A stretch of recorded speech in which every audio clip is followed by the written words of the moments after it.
Apple வச்சு French fries பண்ணலாம். நான் 3 ஆப்பிள் எடுத்து வச்சுருக்கேன். கொஞ்சம் காயாக எடுத்துக்கோங்க. அதுக்கப்புறம் கொஞ்சம் ஒரு 3 ஸ்பூன் சோள மாவு, தேவையான அளவு உப்பு, இவ்வளோ தான் தேவை. ஃப்ரை பண்ண ஆயில் வேணும். எப்படி பண்ணுறதுன்னு பார்க்கலாம். ஆப்பிளை கட் பண்ணிக்கலாம். கொஞ்சம் காயாக தான் வேணும் இதுக்கு. எப்படி நம்ம உருளைக்கிழங்கு கட் பண்ணுவோமோ அதே மாதிரி கொஞ்சம் திக்காகவே கட் பண்ணிக்கோங்க.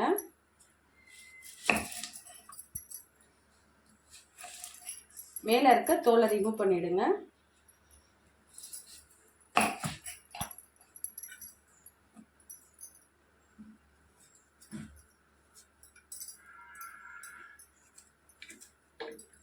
இந்த மாதிரி எல்லாத்துலேயுமே அழகாக தோலெல்லாம் ரிமூவ் பண்ணிவிட்டு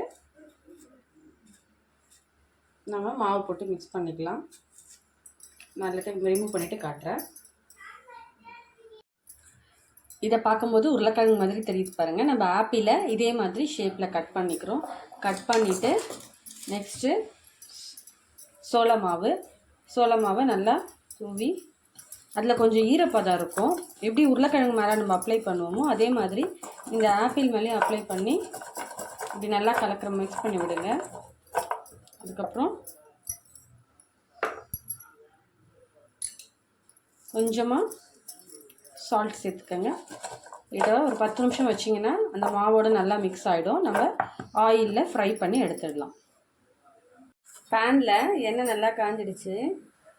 இப்போ மிக்ஸ் பண்ணி வச்சுருக்க அந்த ஆப்பிளை இதில் போட்டு எடுத்துடலாம். ஒன்று ஒன்றா போட்டு ஃப்ரை பண்ணி எடுத்துருங்க.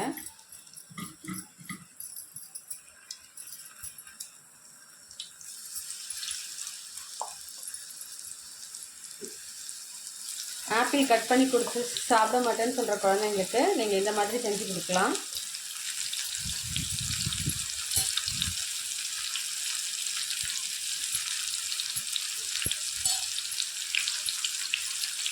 நல்லா ஃப்ரை ஆகட்டும், எடுத்துருங்க.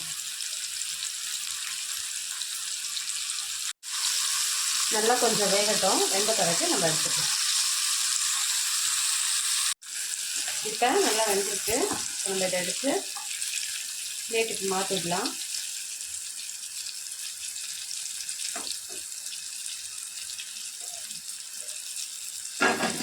எவ்வளோ ஒரு சவுண்ட் நல்லா கிறிஸ்பியாக வருது பாருங்கள். சாப்பிட்டா கொஞ்சம் ஸ்வீட் இருக்கும், கொஞ்சம் சால்ட் இருக்கும், நல்லாவும் இருக்கும். நீங்கள் டேஸ்ட் பண்ணி பாருங்கள். நல்ல கிறிஸ்பியான ஆப்பிள் ஃப்ரெஞ்ச் ஃப்ரைஸ் ரெடி.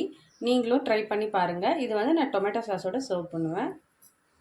குழந்தைங்க விரும்பி சாப்பிடுவாங்க. நீங்கள் ட்ரை பண்ணி பாருங்கள்.